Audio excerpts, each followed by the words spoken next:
Halo semua, bagaimana kabarnya? Sehat? Kembali lagi dengan saya di channel ini, channel spoiler yang belum dimonetisasi. Seperti biasa, saya akan merangkum sebuah film yang sangat-sangat menggiurkan. Seperti yang kalian ketahui sebelumnya, saya sudah merangkum film dengan judul Bird Box yang dibintangi oleh Sandra Bullock, atau kita kenal sebagai Mallory. Dan kita ketahui juga kalau Sandra atau Mallory ini berhasil selamat dengan kedua anaknya. Dan kali ini saya masih merangkum film yang sama, yakni Bird Box Barcelona. Bagaimanakah keseruannya? Inilah Kotak Burung Lionel Messi. Loh, inilah Bird Box Barcelona.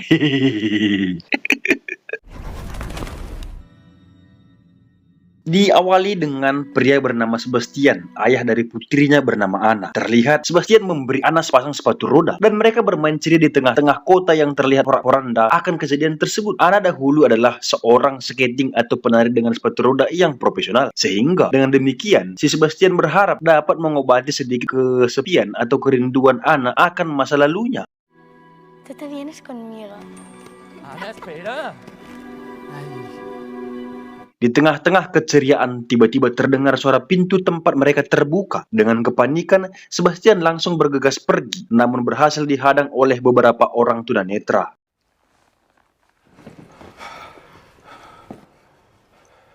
Dari posisi dan keadaan fisik, Sebastian boleh saja melawan mereka. Namun karena merasa iba, Sebastian pun mengalah. Sehingga beberapa barang mereka dijarah oleh orang-orang tersebut dan pergi meninggalkan Sebastian begitu saja.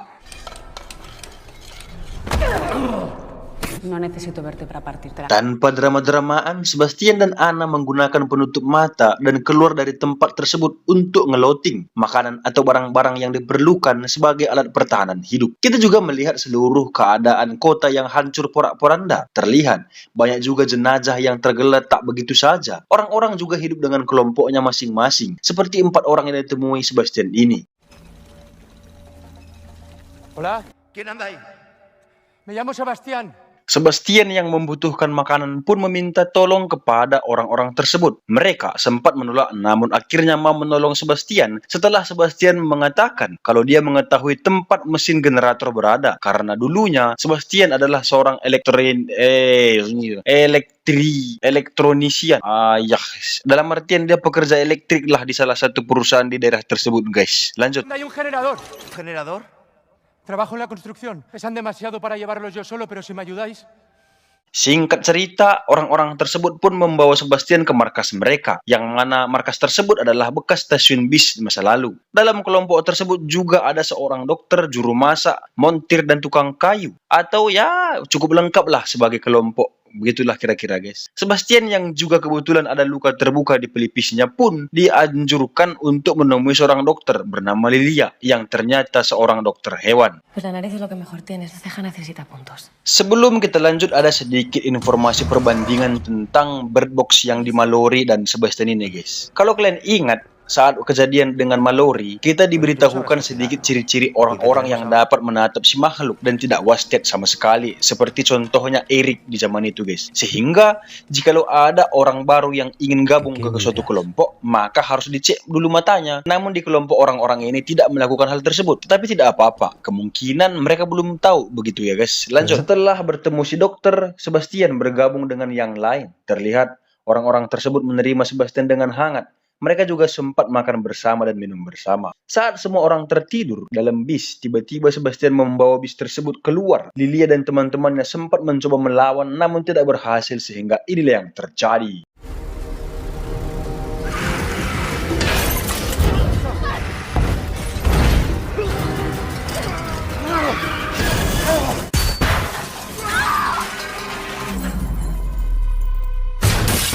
Iya, ternyata Sebastian sama seperti Eric sebelumnya yang di Mallory, yakni seorang ODGJ dan mampu menatap si makhluk tanpa harus wasted. Sebastian memaksa seluruh kelompok tersebut menatap si makhluk, dan ternyata perbuatan tersebut terjadi atas perintah Ana.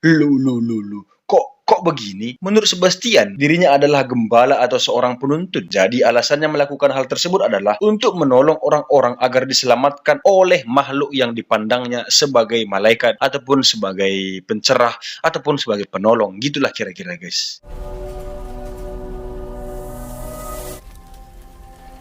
Estarán bien.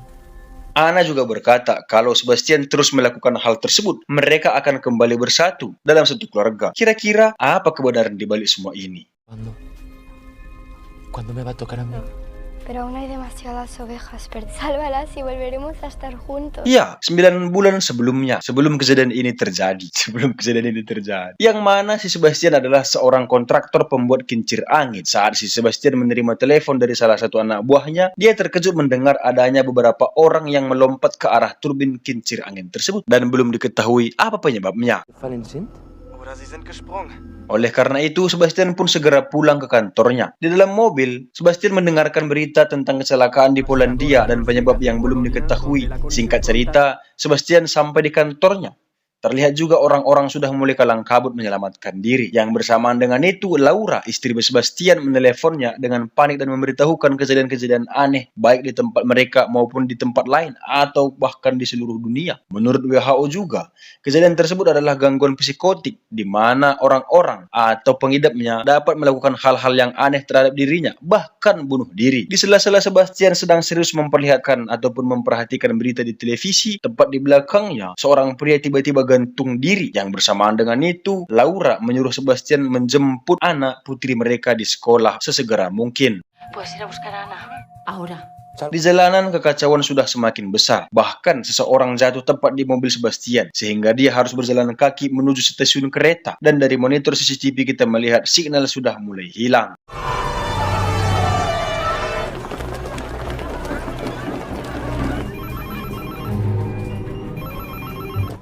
Di tengah-tengah keheningan antrian orang-orang, terlihat di area sekitar benda-benda mulai terangkat oleh angin. Dan tiba-tiba orang-orang tersebut lompat ke arah rel kereta, yang seketika mereka semua terhantam atau terlindas oleh kereta tersebut. Untungnya Sebastian masih selamat.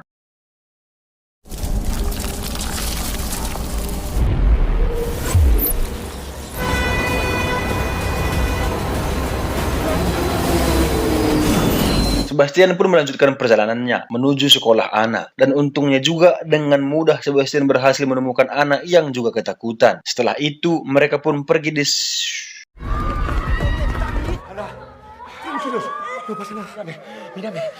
Setelah itu mereka pun pergi. Di sebuah gereja, seorang pastor sempat mencegat Sebastian agar mau melihat si makhluk tersebut. Namun Sebastian menolak dan meminta agar mereka diizinkan keluar. Setelah sedikit berargumen, si pastor pun meninggalkan mereka berdua.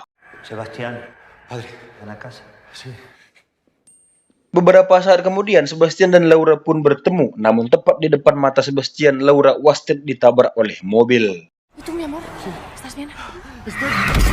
Dan di masa kini, terlihat Sebastian sudah beberapa kali melakukan pengakuan dosa di gereja. Dan yang mana juga, dia merasa kalau dirinya harus membawa orang-orang lain untuk melihat makhluk tersebut. Ha pasado una semana desde mi última confesión. ¿Hay algo más? No tenía más remedio, tenía que salvarlos. Selesai berdoa, Sebastian dan Ana pergi keluar dan melihat beberapa orang yang tergantung di sebuah bus, yang di dahi mereka ada gambar satu mata yang identik dengan Illuminati. Salah satu dari orang yang tergantung itu berkata kalau si makhluk akan membawanya ke bintang-bintang, dan dia pun wasted setelah menghantamkan kepalanya ke kaca jendela bis tersebut. Son radiantes.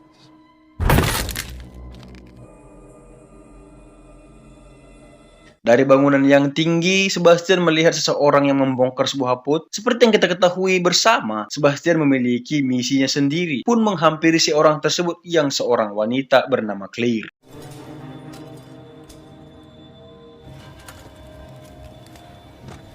I'm Claire. Saat Sebastian mencoba mendekat, tanpa sengaja dia menginjak pecahan kaca, sehingga Claire menyadari kehadirannya. Yang bersamaan dengan itu, dua orang teman Claire datang dengan anjingnya yang juga langsung menyerang Sebastian. Si Rafa, salah satu teman Claire, bertanya kenapa Sebastian mendatangi mereka dengan diam-diam. Sebastian menjawab kalau dia tidak percaya dengan siapapun karena sudah pernah dirampok dan dikeroyok. Yang bersamaan dengan itu, burung-burung merpati tiba-tiba berhamburan ataupun berterbangan yang menandakan si makhluk ada di sekitar mereka. Rafa langsung hendak pergi tanpa menerima permintaan tolong dari Sebastian. Namun karena Sebastian cerita kalau dia tahu tempat generator berada, yang sama seperti saat dia bercerita kepada kelompok di awal, maka dari itu Rafa pun menolongnya. ¿Tú quién coño eres? Casas escondidas. Tranquilo, Jonas, tranquilo. Llevadme con vosotros. ¿Qué tenemos pinta de ONG? Sé dónde almacenaban los generadores del ligerito. No te voy a esperar. Singkat cerita, sampailah mereka di sebuah menara tempat perlindungan dari bom di masa perang dahulu. Di antara orang-orang ini ada seorang anak kecil bernama Sofia yang seorang Jerman. Sophia. Der Akzent ist sehr lustig. Oh, I have no idea what you're saying. Rafa membawa Sebastian ke ruangan lain dan bertanya tentang dirinya, juga luka jahitan di dahinya. Dan ya, Sebastian mengarang cerita tentang bagaimana orang-orang atau kelompok Lilia bisa wasted. A las criaturas. Pero tú no. Cuando llegaron los hombres me escondí. Se pasean por la ciudad. Tidak hanya itu, Sebastian juga berbohong tentang generator karena dia merasa takut di luar sendirian. Katanya begitu dengan pengakuannya. ¿Dónde está? El generador. Me lo inventé. Rafa sempat ingin membawa Sebastian keluar agar dia wasted, namun Sofia menghentikan mereka. Rafa tidak mengerti dengan bahasa Sofia, namun Sebastian berkata kalau arti perkataan Sofia adalah agar Rafa tidak menyakiti si Sebastian, sehingga Claire dan yang lain pun mulai tenang dan meminta Sebastian bertanya tentang Sofia. Tu ihm nicht weh, bitte tu ihm nicht weh. Me está pidiendo que no me hagas daño. You speak German? Sebelum lanjut, di tengah-tengah Rafa menginterogasi Sebastian, tiba-tiba Anna muncul. Padahal seperti yang kita ketahui, Sebastian tidak membawanya, tidak membawa Anna bersamanya memasuki markas tersebut. Anna juga menyarankan agar membawa orang-orang tersebut keluar dengan menggunakan gadis kecil atau Sofia. Dari sini saya pun berpikir kalau dari awal Anna adalah ilusi Sebastian semata. Tetapi apa yang sebenarnya terjadi kepada Anna? Lanjut. Tienes que sacarlos a todos. La niña. Utiliza la niña. Mendengar saran si Anna, Sebastian pun mau menjadi perantara terjemah antara Sofia dan Claire. Yang mana Sofia pun bercerita kalau awalnya dia dan ibunya berlibur dengan kapal pesiar, namun tiba-tiba banyak orang yang melakukan bunuh diri. Dan menurut Sofia, mereka sempat selamat dan sembunyi di sebuah van yang semua kaca sudah tertutupi. Sofia juga menambahkan kalau dia dan ibunya mendengar adanya informasi tempat aman di sebuah pegunungan dari radio. Mereka tidak mengerti atau tidak tahu tentang pegunungan yang dimaksud oleh Sofia. Akhirnya, Sofia pun menggambar sebuah pegunungan dan memiliki fasilitas tram dan mereka pun tahu posisi gunung tersebut. Dan di sana jugalah Sofia dan ibunya berpisah. Damit mussten wir hochfahren. Había que subir en eso. El teleférico. Claire juga mengatakan kalau Sofia ditemukan pada malam hari dalam keadaan tidak baik-baik saja. Okay.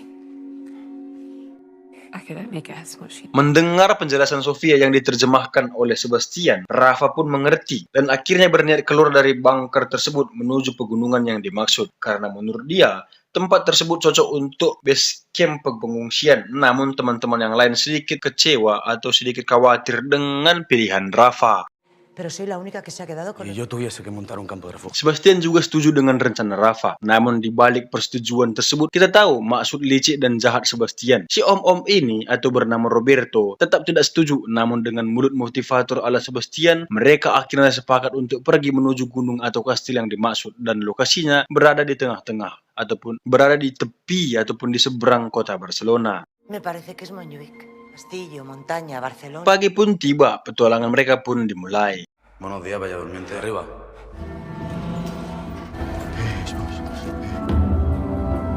Kita kembali ke 8 bulan sebelumnya. Terlihat Sebastian menggunakan earphone sebagai alat penunjuk yang disambungkan ke Google Map menuju sebuah rumah sakit karena putrinya sedang sakit namun tidak ada jawaban. Dan hingga Sebastian pulang dan memeluk anak tanpa ada harapan.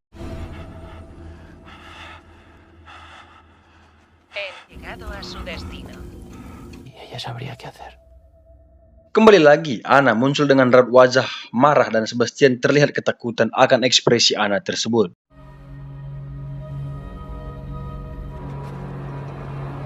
Di masa kini, di sebuah bangunan, Sebastian dan yang lain sedang beristirahat. Sebastian bertanya, apa yang membuat si Claire bisa sampai di Barcelona? Claire pun berkata, kalau dia sampai di Barcelona adalah tour buku, yang mana bukunya berjudul Cara Bertahan di Dunia Modern, dan itu sangat-sangat sesuai dengan situasi saat ini. How did you end up here? book tour of all things. What was the book? Love. I won't. Age of Madness. How to I'm sorry. Di saat semua orang sedang tertidur, Sebastian memotong sedikit tali anjing milik Rafa dan Octavia, namun tidak sampai putus.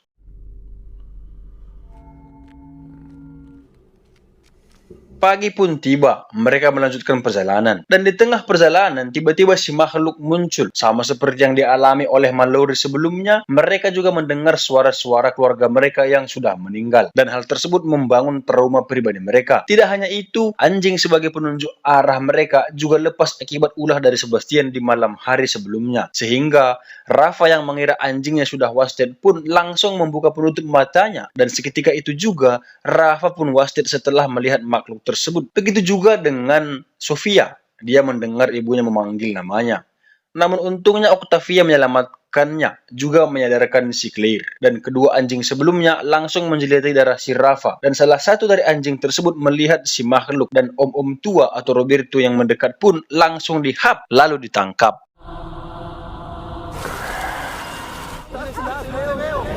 I need you, Jeff. I'm right here.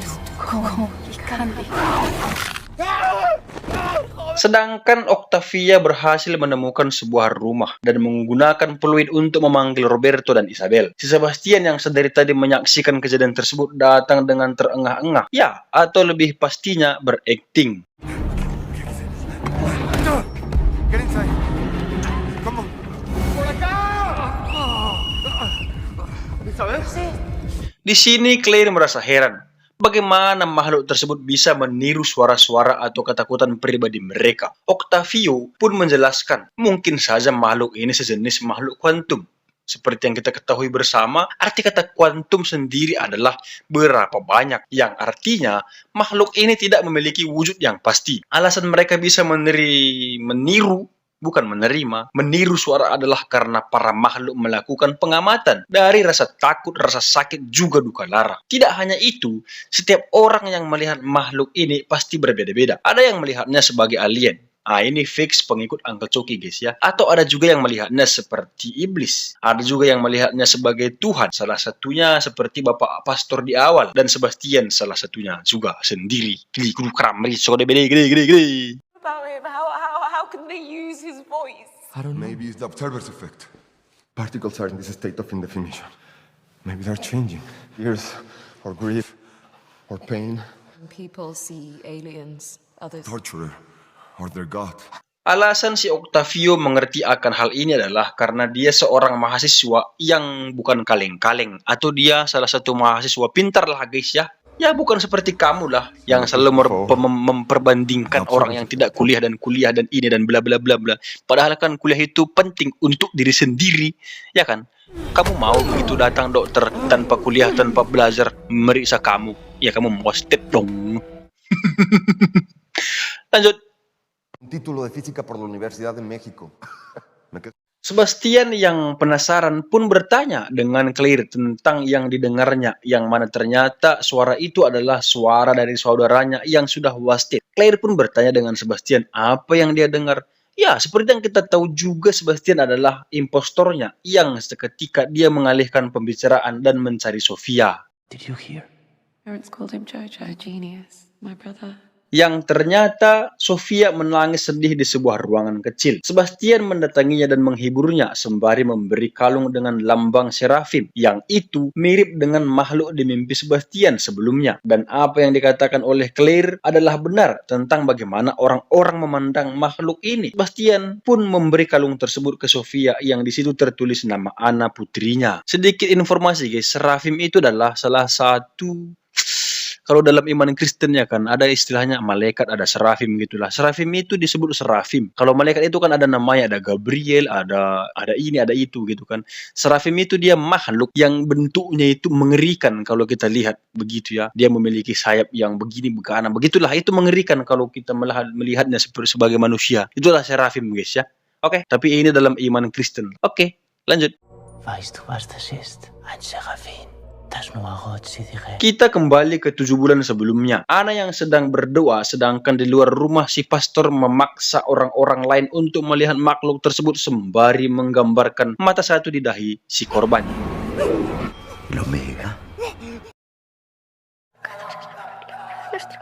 Di masa kini, Sebastian dalam ilusinya dimarahi oleh Ana karena memberi liontin kepada Sofia. Yang bersamaan dengan itu, Claire datang dan bertanya tentang hubungan Sebastian dan Ana. Claire pun menasihati Sebastian agar melawan suara tersebut.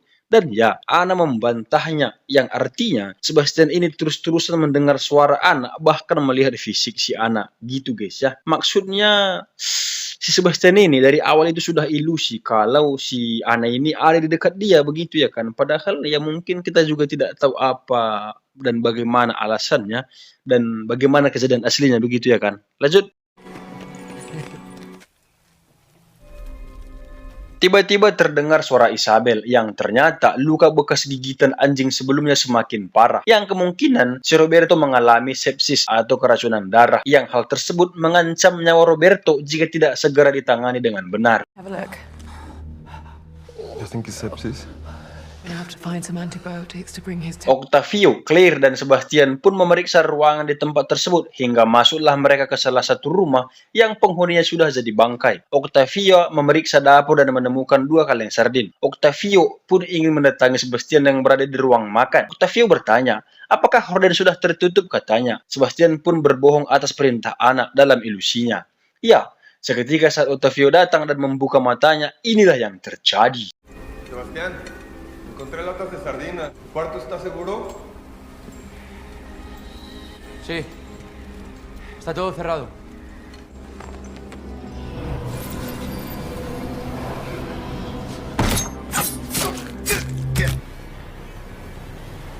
Ya, si Octavio akhirnya wasted. Claire pun datang dan bertanya kejadian sebenarnya. Lagi dan lagi Sebastian pun berbohong. Ana juga meminta agar Sebastian membuka penutup mata Claire. Namun kali ini Sebastian mulai melawan Ana dalam ilusinya dan mereka kembali ke tempat Roberto berada. You okay? What happened? I heard him scream and he must have missed the window. Di tangga, Sebastian sempat didatangi oleh Ana dalam ilusinya, yang mana di sini Sebastian mulai menyadari kalau perbuatannya salah. Bagaimana jika kalau dia bukan terpilih, melainkan dia adalah serigalanya? Begitulah kira-kira dalam pikiran si Sebastian ini, guys. No la he visto. Pastora, ese soy el lobo.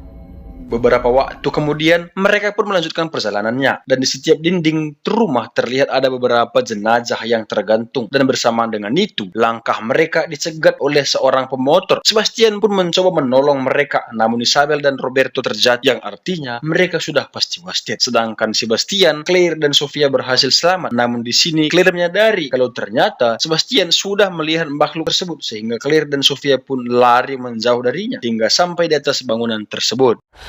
You can see. You fucking lied to us. But I'm going to... Claire sempat mencoba menyerang Sebastian, namun Claire terjatuh ke sebuah gondola atau scaffolding. Sebastian pun mendekati Sofia dan mencoba membuka penutup matanya. Namun tiba-tiba...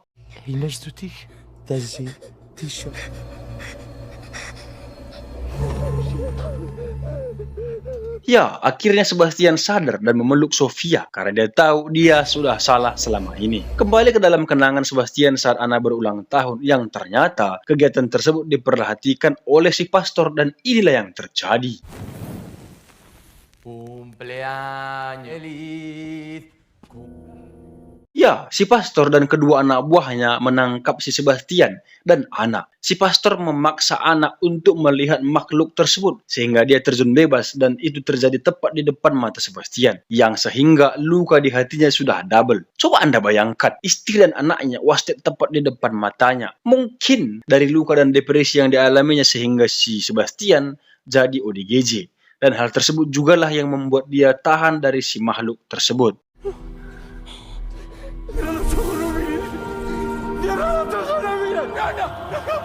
Ven a ver, papá.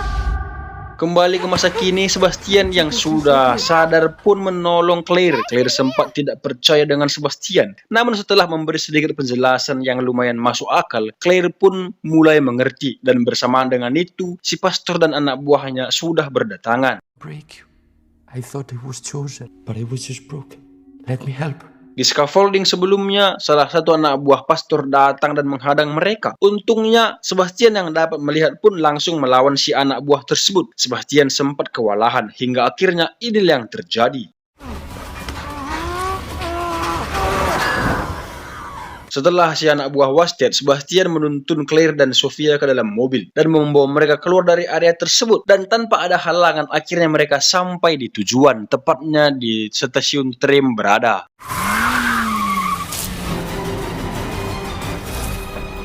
Sebastian pun menutup akses masuk dengan mobilnya dan mobil tersebut juga diledakkannya. Setelah itu menyuruh Claire dan Sofia pergi sedangkan dirinya menghalangi orang-orang tersebut. Her to the castle.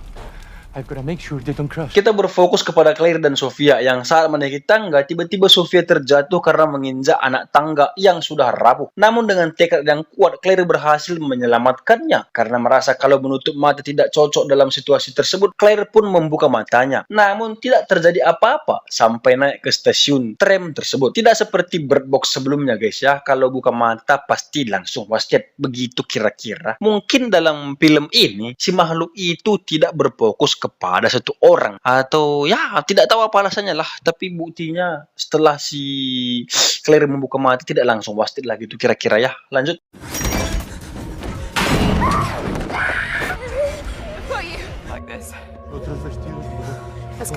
Kembali ke Sebastian yang terus bergumul dengan traumanya, namun berhasil menusuk perut si pastor dengan sebuah besi. Tetapi si pastor juga menyerang balik Sebastian dengan menusuk tepat di kakinya dengan sebuah pisau. Tetapi Sebastian terus bertahan.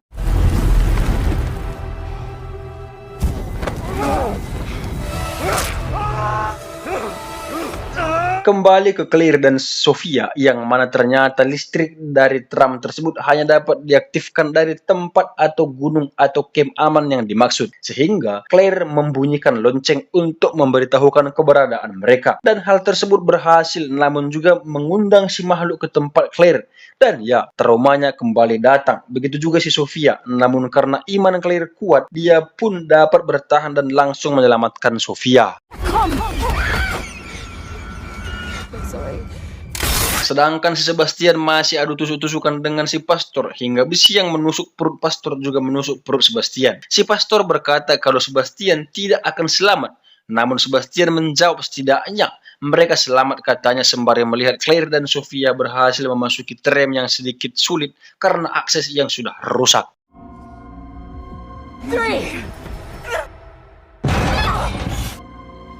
Sebastian pun Wasted dengan senyuman puas yang bersamaan dengan itu dalam ilusinya anak datang ke pelukannya.